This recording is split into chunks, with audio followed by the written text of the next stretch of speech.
Welcome on in, golf fans. It's your boy Gsluke here with our DFS and betting preview for this week's Wyndham Championship. Gonna get you guys ready for all of your exposure. But first off, look at the golf course and what I'm looking for in my plays this week in terms of modeling and our key stats. And then afterwards, we'll focus on my top pieces of exposure, both from the fantasy and the betting side of things. With first off, my DFS core plays and some value plays towards the bottom end of the board, as well as some potential outright bets and placement bets that I'll be adding to the mix as well. So by the end, you'll be an expert on what to expect this week. So let's not waste any time at all. Go ahead and start it off. But first off, look at the golf course and exactly what I'm looking for in my plays. Sedgefield Country Club is one of my favorite designs on tour because it's extremely fair off the tee. Bombers can get it done if they're more accurate this week, and precision is rewarded around this kind of golf course. So it's more of a second shot golf course in my opinion than anything, and on and around the greens, it's a lot trickier than what we've had for the last month, which includes a lot of birdie fest, a lot of courses where minus 20 to minus 25 is winning. This week, as long as the weather isn't perfect,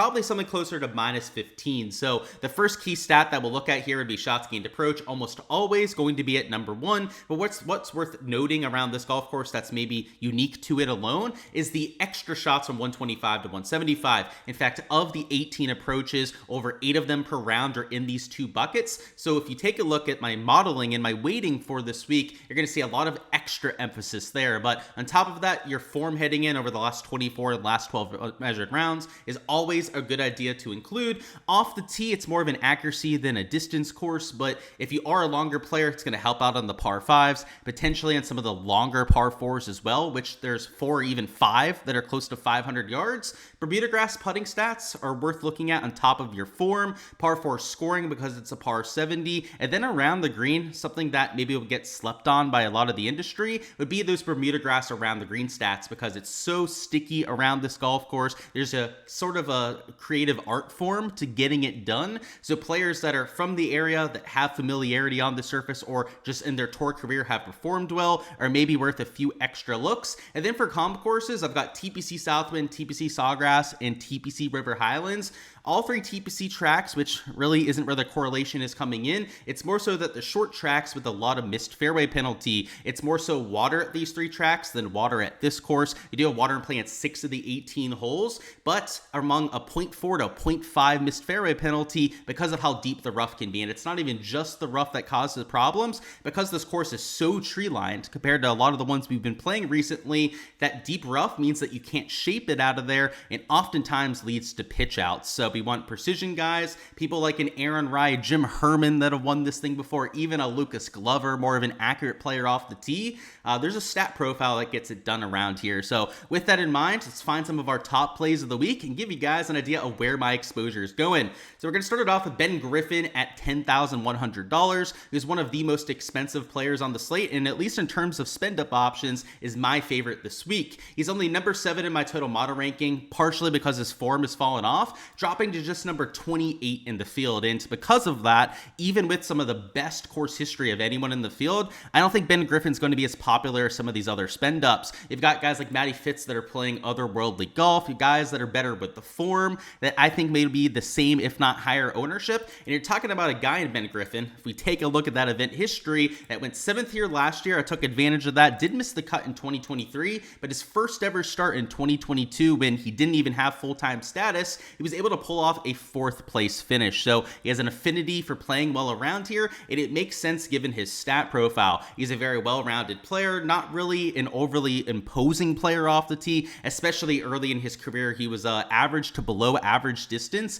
has improved that over the years, which is why he's a more consistent player these days, but he's always been about more of that second shot attacking, really good putter, and on Bermuda grass, gains about a half a stroke per round, which compared to his 24 round baseline of him being a top 5, top 10 player in this field isn't all that impressive. But if you compare this 0.5 shot baseline, which by the way, this is for his entire career, right? This isn't this season with putting on Bermuda grass. That's even when he was a lower tier player when he first came out. It is significantly better than any other surface. So he's always been a Bermuda grass specialist, always been somebody at this golf course. In fact, for that top 10 last year, he was a core play on this very channel. And even though he's a lot more expensive now, will probably be even higher owned than what he was last year, Ben Griffin's 2, even 3 times the player that he was heading into this event. So if I loved him at this event last time around, I'm going to like him even more here in 2025. And when we take a look at the form, we'll see why he's maybe being slightly overlooked, only gaining 1.1 shots gained per round, which in terms of shots gained total is trailing all but 1 or 2 players that are over $9,200.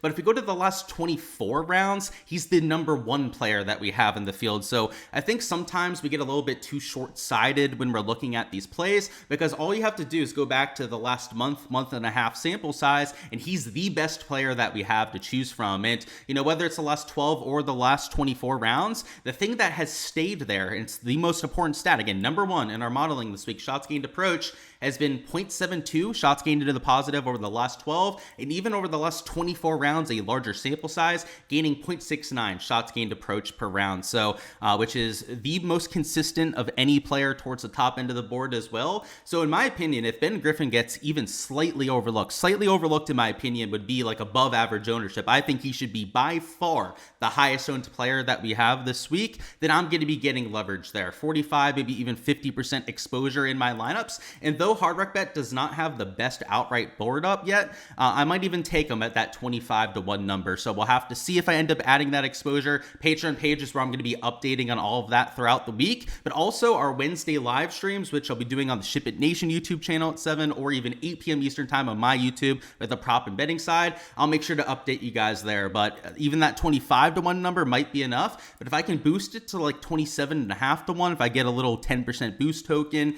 I might be willing to add it. Then we'll have to see what we end up doing with Griffin. But I know for sure in DFS, going to be one of, if not my highest owned player on the slate, and he checks really all the boxes that I'm looking for. Next up, we've got ourselves Denny McCarthy, who also has a pretty good course history around here. And what I love about Denny is the fact that he might also get a little bit overlooked. If he hasn't played as much recently, he's been taking some time off, and the form, last 12, last 24 measured rounds, it's been solid for Denny McCarthy, but it's not what we're used to. It's not the 1 to 1.5 shots gained that we were seeing through a lot of the mid part of this year. So off the tee has been the main reason for that. He's normally a much cleaner player in that category. In fact, one of the top 25, the top 50 accuracy guys most years on tour, this year is closer to tour average. And considering that he's not a very big guy, he's not a bomber by any means, in fact, might even be average to below average with that distance, is going to lead to him losing strokes. So he hasn't had that accuracy that he's really known for,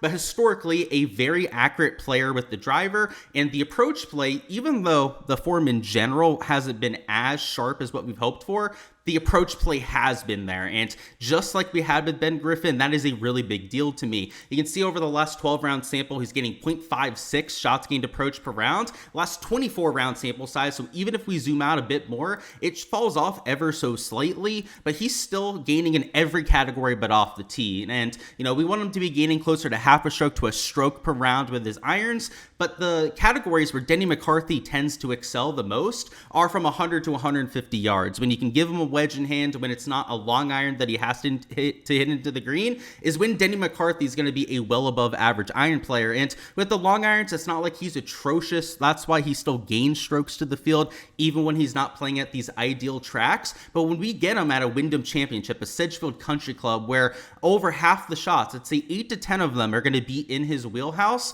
that's going to give him an even better chance to go out there and gain strokes to the field. So I was eyeing the outright bet. I think he was 55-1 on a lot of the other books. Unfortunately, Hard Rock Bet is laying a 40-1 on Denny McCarthy, so there's no chance I would play that. If he drifts to 50-1, and maybe I can boost him that 10% to 55-1, might be worth adding some exposure there. But more realistically, I'm probably going to be adding a top 5, a top 10, which Hard Rock Bet still has not posted at this point this week. They're a little bit slow compared to a lot of the other books for getting all those other markets up. But considering that, or at least hoping that he can get a relatively competitive line compared to some of the other spots, I'll be willing to mix that in on Denny McCarthy because he fits this style of golf quite well. In fact, if you take a look at the shots gained putting on Bermuda grass, he gains about 2/3 of a stroke per round on Bermuda, which is even better than his 24-round baseline, which is always a good thing to see.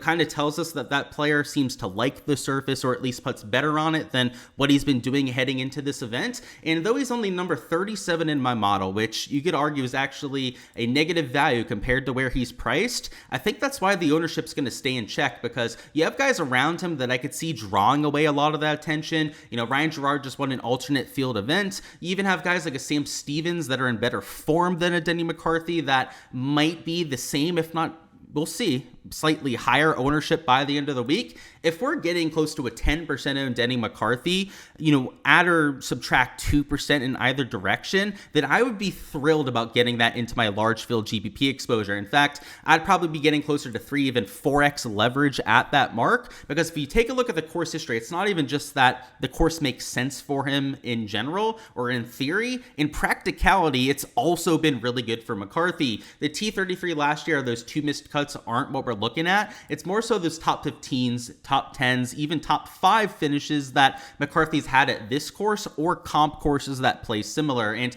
to go back to those towards the bottom, the Florida Swing courses, Southwind, Travelers, these are courses where McCarthy has those top 5, top 10s historically. So that's another reason why I really think he's a solid pick in DFS this week, because I don't see him being the chalk in this range, just like a Ben Griffin. I think with the track record, with the course fit, and the agronomy is so much different this week than what it has been for the last few months. Last few months, we were overseas with fescue. That is, drastically different than all these U.S. type grasses. But even when we've been in the U.S., playing in bent grass, northeastern, midwestern bent grass, it plays so much different than what this style of golf course is going to play, that guys like McCarthy and Griffin, and I don't want to give away too much about my process because this is something I really use to find diamonds in the rough, they're hitting the ball well, which translates anywhere. The type of grass on the fairway is not nearly as important as what it is on and around the greens, hence why I'm looking at like the around the green on Bermuda, looking at the putting on Bermuda, not so much like approach stats on Bermuda grass.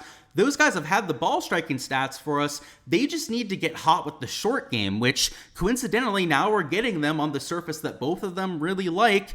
Not a coincidence that they find their way into my player pool. So I think you should be giving those sort of players a chance, especially if they've been showing us breadcrumbs of the ball striking being there, because all it takes is just to flip a switch with that short game and they could be finding themselves into the top 5, top 10 for us, which is what we're hoping for with those kind of bets. Before we go through our value plays towards the bottom end of the board, a couple plays that are, cheaper, that can help you save some salary, also that have more value from the placement market. Make sure to check out my Patreon page for all of these sheets. So everything that you can see here that's blacked out, every single player, by the way, I project on any given week. That's not only with my modeling, projected fantasy points, ownership for the entire field, but you guys can get my entire 150 max pool, recent form metrics, event history, shots gained metrics for every single player that is teeing it up to give you guys all the research you need for any given week. So check out the Patreon page if you guys haven't already for every single piece of exposure that I'm getting to, not only for main slate like you see here, but also for showdown for rounds 2 through 4. I would highly recommend checking out if you haven't already.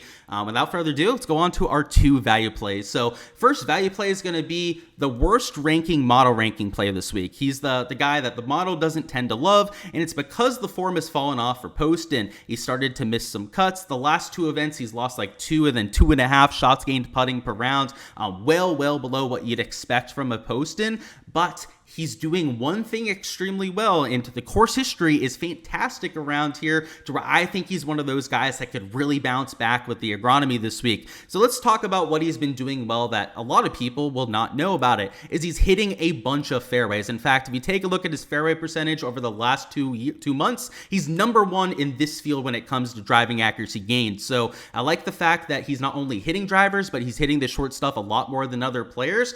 But this golf course, that is exactly what we need off the tee. And though Poston, if we take a look at the last 12 or, the sample size before that as well, it hasn't been great with the approach play, he also hasn't been horrendous. So over that last 12 measured rounds, losing about 0.3 strokes per round. Last 24 rounds, it gets a little bit better for Poston. He's closer to a neutral in that category. The problem overseas, and the reason why it was the missed cuts, the ugly performances at the Open Championship, were the putting stats, is because on fescue, for whatever reason, on the slow, bumpy greens overseas, JT Poston can't do anything. He can't make a putt for his life. But when we get him on Bermuda grass, which is his second favorite surface out of any on tour, he's slightly better, I believe, on the bent POA surface, so the hybrid surface, which they had been playing before he went overseas. He gains about 0.3 strokes per round on Bermuda grass, though, which compared to his 24-round baseline is about 0.2 strokes better per round, which is solid. But if you compare that 0.3 strokes to the negative 0.54 that he's had over the last 12 measured rounds, it's nearly an entire stroke turnaround. So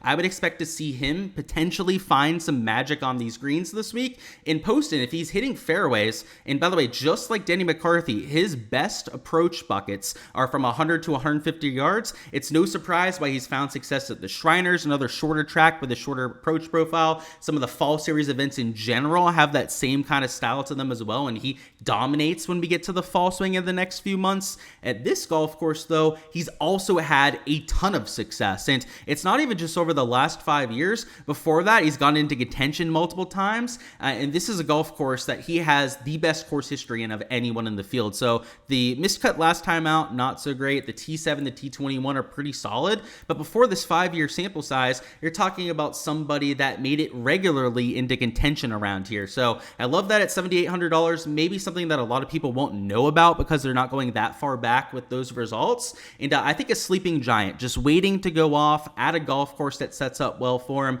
And the ownership in DFS, I guess we can mention that as well, probably won't be the most popular player that we have on the slate either, because a lot of people will overlook that form, would rather go to a Wallace, who's also has pretty good course history but has better form. Nikolai Højgaard's the best form player by far in this range. Michael Thorbjornsen as well. I know he had the bad result last time out, but outside of that had been top 5, top 10 player in this field.